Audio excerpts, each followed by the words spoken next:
But for now, let's focus on the market here, and let's focus on the one segment of the market which has been essentially extremely troubled. I'm talking about the financials space. The big problem, of course, has been the inability for markets to quantify what eventually could be the ultimate loan loss, credit loss, in segments that all these banks and financial institutions operate in. I mean, estimates range from anything between 2 to 12%. So it's a kind of a moving target, and that's where the real underperformance has been. We've got with us a very special a guest who has put together a report which looks at this in some greater detail. A lot of it would seem to you that it is intuitive that, well, because of the lockdown, incomes have been lost, loan repayments, etc., will be tougher, defaults will happen. But I think what this report has done is put together with hard facts and figures. I'm talking about CreditVidya, which is essentially, leveraged its technology, data analytics platform, and looked at some 5 lakh samples, pre-COVID and post-COVID, to do exactly that.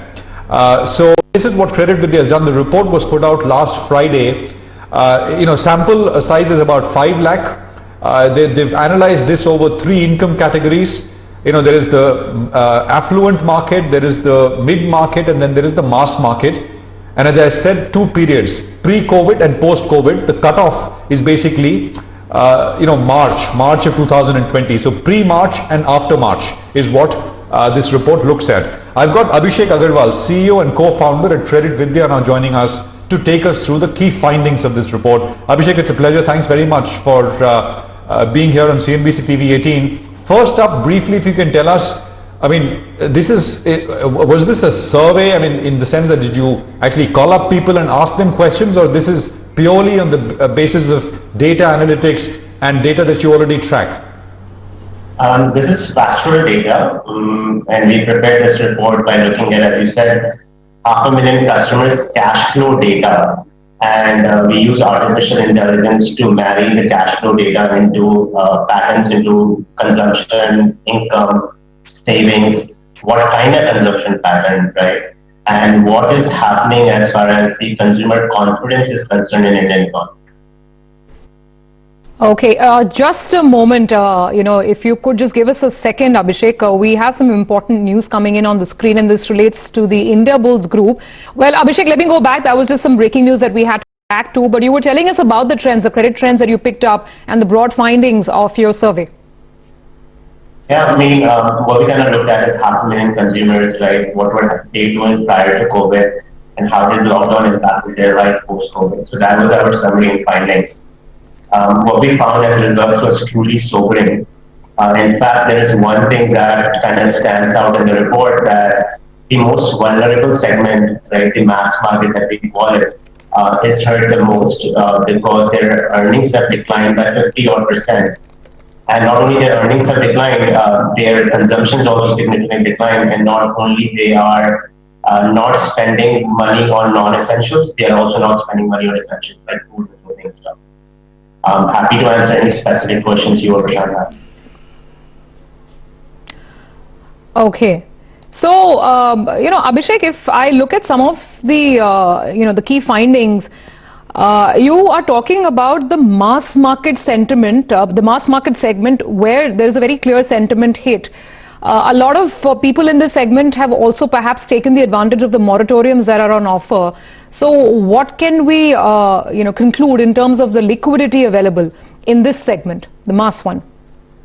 So the way we classify mass market is someone who earns between 10 to 20,000 rupees a month and has an average savings of 4,000 rupees, right? What happened is that during the lockdown, these guys could not go out, let's say, open up a shop, or these guys are daily wage earners and they didn't have any sort of income coming in. Now, if there was a loan obligation or exposure that these guys had, they perhaps can service 1 month of EMI. But however, let's say if lockdown gets extended to, let's say, 60 days, 75 days, right, what happens is they lose their earnings. And their savings get wiped out because they do have to spend to feed their families.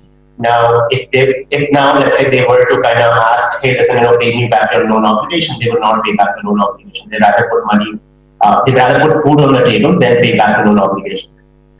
So this segment is extremely vulnerable, and they do not have liquidity as much to kind of forget like servicing the loan, let alone put food on the table at this point in time. We see.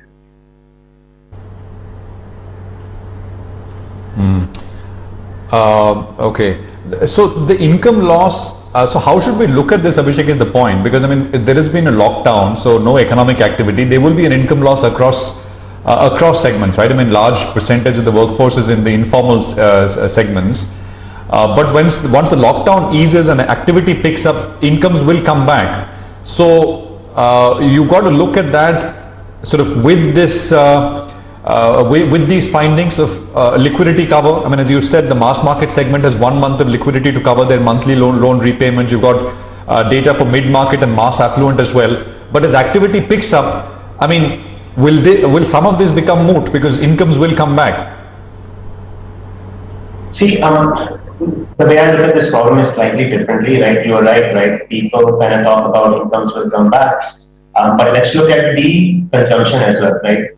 A lot of our economy is dependent on household consumption. And that's why we kind of divide the entire segment into 3 different parts, which is mass, mid-market, and affluent. If mid-market and affluent do not spend money, this is the income for mass market, right? So if they don't spend money, mass market is not earning money. That's the first part. The second part is that we, from a self-employed, so India is majority a self-employed country. So people are out there opening up the shops, but again, if people are not spending, the self-employed population is not earning money. So it's just not about incomes will come back, but to what extent incomes will come back, that will restore confidence in the economy so people start spending again. That is the most important question. Because if they don't spend, no one earns. There is a segment of population where earnings will come back, but this is a very small segment of population, right? People like you and I, we are productive at home, sitting because we have the digital infrastructure to be productive.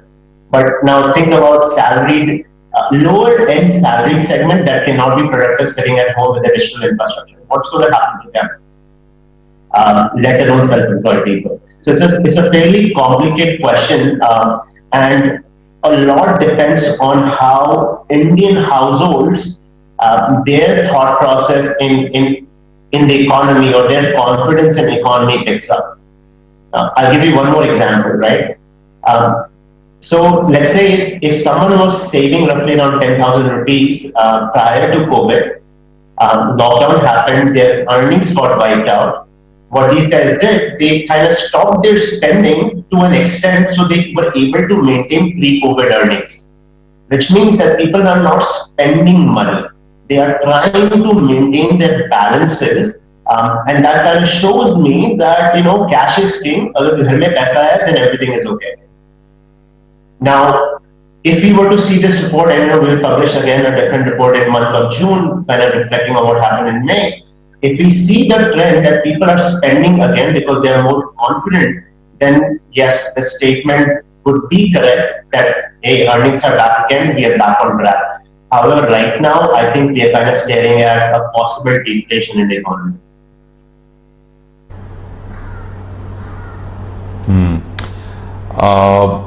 Did you also look at this entire big sort of move back to villages which we are seeing? I mean, anyway, this analysis captures some of that.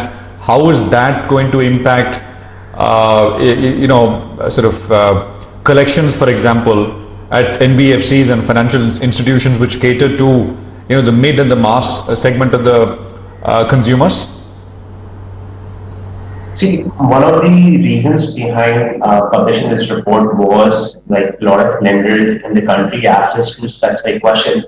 Hey, we are sitting on a large outstanding book. How do we collect efficiently?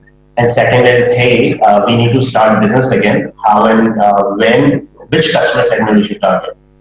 Now, talking about collections specifically, the problem is because moratorium is now extended, right? So if let's assume that a lender could have has the operational capacity to service 100 customers or collect from 100 customers. Now, all of a sudden, with the same operational capacity or even lesser, they need to start collecting money from 300% customers, right, or 300 customers. So this is going to be an extremely big challenge. Not only they have to collect money from more customers, they have to collect in most cost-efficient way. So these are very strong trade-offs that NBFCs will have to make. Second challenge they will face is the reporting of this data into the bureau itself. Now, the way morat is implemented in India is a little complicated because some lenders chose to do an opt-in morat, some lenders chose to do opt-out morat, and there is no standard way of reporting this data into the bureau. Now, how do you even know whether this customer has a cash loan, can service your EMI? Because you can send the guys to collect money, you can call them 10 different times, but if he doesn't have money, he doesn't have money. She doesn't have money, she doesn't have money, right? So that's where I think a lot of lenders are struggling. We will see delinquencies both in mass market and lower segment of mid-market. Till now, affluent segment is little, what I should call it, insulated with the COVID pandemic as far as the economics, as far as their cash flows is concerned.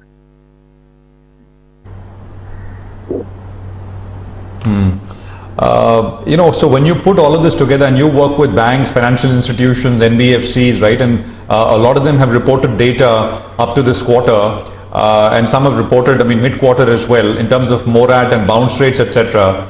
What you are seeing in your analysis, does it add up broadly to what has been reported, Abhishek, or do you think you began by saying that the findings are very sobering? Does this, should we expect things to get progressively worse? Is that what your data is showing us when put against what has been disclosed by companies? I don't want to predict anything, right? But think about it, what reporting has been done, right? Reporting has been done so far, and some of these guys have been extremely transparent. So kudos to some NBFCs who have done extremely transparent reporting. They've reported what is the percentage of morat book and what percentage of book has bounced, right?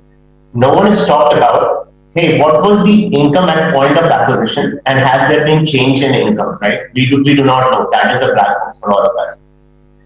So the question that is still uncertain is, what percentage of morat book will eventually lead to losses?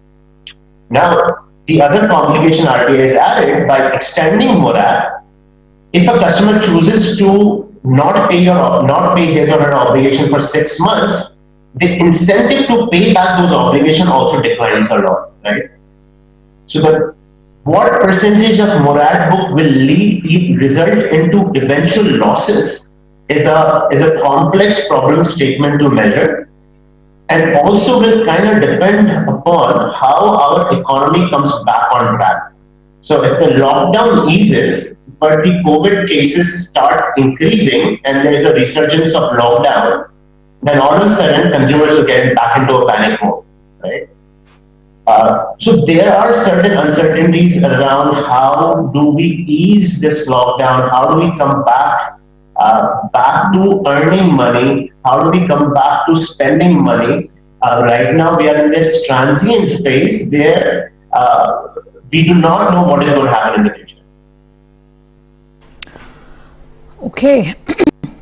All right, Abhishek, thanks very much for giving us the findings of your survey and putting it in context as well. Good talking to you. We need to take a very quick break on that note. As we do that,